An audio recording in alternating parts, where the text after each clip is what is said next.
It's time for the business interview here on France 24. I'm Markus Karlsson. The French Prime Minister sparked headlines both in Britain and here at home in the past week. During a visit to London, Manuel Valls declared that his government is pro-business. Speaking to an audience of British business leaders, he affirmed that a visit by a socialist French Prime Minister to the City of London was tantamount to a revolution. It begs the question, why does a French Prime Minister spark attention when he serenades business in public? To talk about that, we can now turn to Jean Peyrelevade. He has worked in politics and government, advising a former French Prime Minister on economics. He's also had a prominent career in business as chairman of the utility Suez and the bank Crédit Lyonnais. He's a prolific writer, and in a recent book, he honed in on France's ambivalent relationship with its economy and its businesses. Welcome to the program, first of all. Thank you. Now, you now work as a banker, but you used to work as an advisor to a French socialist prime minister. How significant is it for Manuel Valls, the current prime minister, to go to London and say that he's pro-business? Oh, it's clearly a cultural revolution in France. I don't know in Great Britain, but in France, yes. Because the contrast between the two countries is extreme. The city is a place where the free economy and the free financial markets were more or less invented.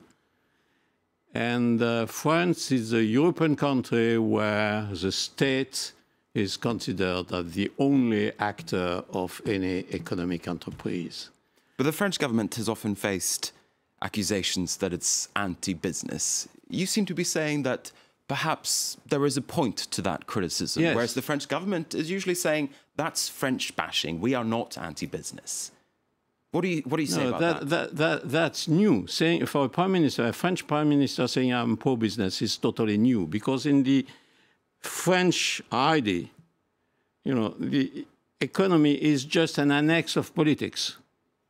So the state has a total power of decision in French minds. Any decision of any company CEO might be challenged by a state decision.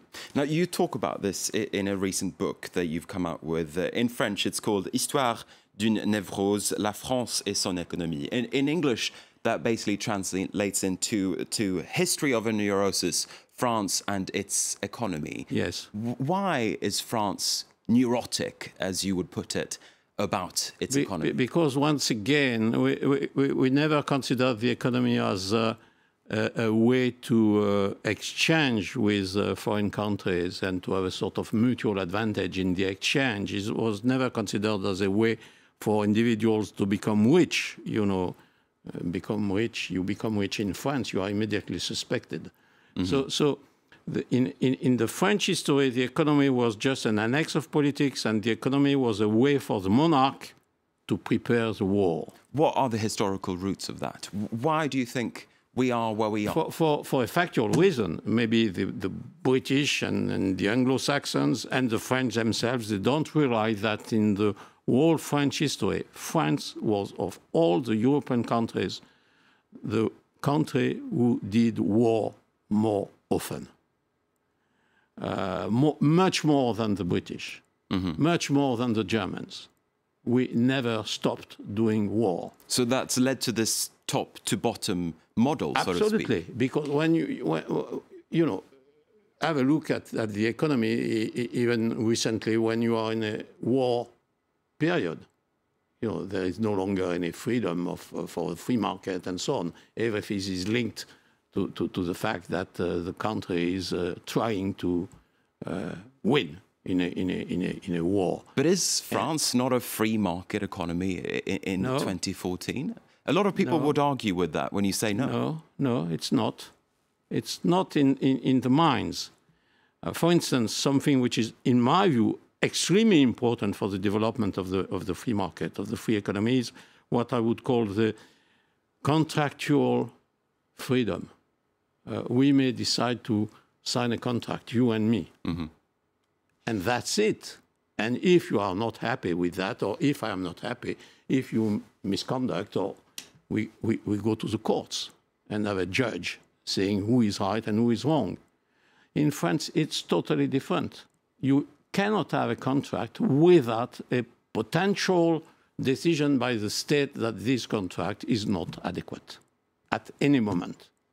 And that's why in our droit du travail, Labour Code, the French Labour Code. Labour Code, we are more than 7,000 pages and more than 3,000 articles, because the state considers that it's a part of its duty to protect the worker against the bad employers, against the bad capitalists, against the bad shareholders.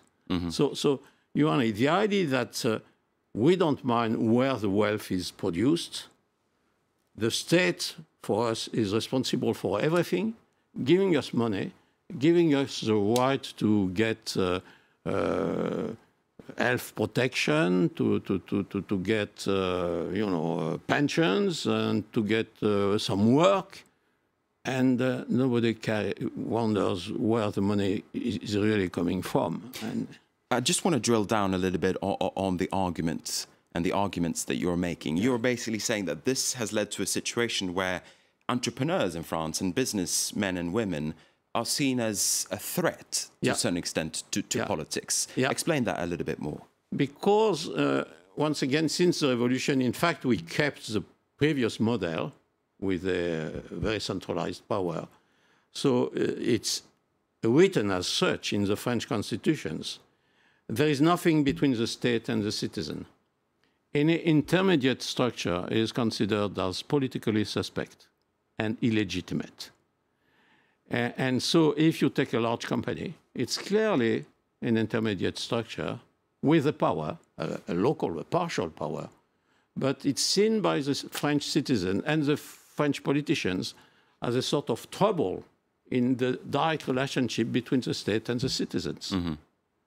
And plus the fact that we were more or less, all of us, Marxist for a very long time. And in the Marxist theory, the entrepreneur is exactly useless. But your argument is essentially that we should see less government in the French economy, if I read you correctly. A lot of French people, though, seem pretty comfortable with the role of the French state, though, and the big role that the French state has taken on. Are all of these French men and women wrong? I think yes. My answer is yes, we are wrong, because our model is no longer adapted at all to the globalization. We have a model where we love the idea that the French state is sovereign. But outside the borders, the sovereignty stops. If I do exchange with a foreigner, there is no question of sovereignty. It's just question of mutual advantage. The French state doesn't have the reach outside of French borders, essentially, and that's the weakness. So the reason why we have so, uneasy with the idea of globalization is that we have to accept the idea that we forget the idea of state sovereignty. We're now seeing a crisis in France. There's a lot of soul-searching on where to take the French economy next. Do you think that those attitudes, the attitudes that you're describing, will change as a result of the crisis? Yes, definitely. I think the crisis for us, the way the crisis is developing in France is exactly the result of what I tried to describe in this book. And now we are just in the core of the contradiction between the French model on one side, which is an archaic model, in fact, and the globalization on the other side. And we have to solve that contradiction. So clearly, Manuel Valls tried to put the right words on the problem, but we are just at the beginning of a long process, probably. How do you solve that contradiction, and how do you change that mindset? That's a very long process, isn't it? Yes, it's a long process. A good example of the contradiction is that our large companies, we are successful on the international scene. If you take the companies of the CAC 40, we are among the most successful in the world. But this is an external part of the French economy. Those companies are no longer French, in fact. At least they don't, maybe they have 20% of their activity in France, not more. They are totally international. or those large companies who are successful in the world, who are very important for the balance, for the trade balance, who are very important in terms of technical innovation, investment, and so on, they are unpopular in France. When we love a company, it's a small company. We love the small company. We don't have them, but we love them. The large company that we have, we dislike them. Total is almost an enemy, seen by the French citizen in the streets. And the same for the politicians. So you know, the part of the French economy which is really already internationalized, we don't like it. But aren't there some benefits to the French system? If you look at the French education system, for instance, it's seen as a very good education system. As you say yourself, there's a lot of major French international corporations. There seems to be some benefits, though, to the French system. Except that so why mess with something that's working? Because in order to solve the contradiction in the past, we developed the public expenses and the public deficit. The debt paid for the contradiction.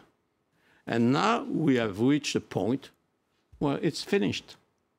We cannot increase our indebtedness more. Suddenly, the French politicians realized that the credit of the state was not infinite.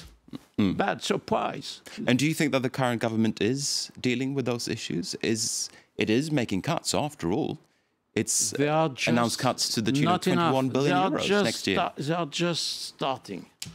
They are just starting in the right direction, but not quickly enough, and it will take time, and we need some external pressures, and we need some external help from the Europe and from Germany. All right. We're going to have to wait and see whether that external help arrives. Absolutely. Jean Peyrelevade, I want to thank you very much indeed for speaking to us here at France 24. And with that, we're going to be wrapping up this edition of the Business Interview. Stay with us.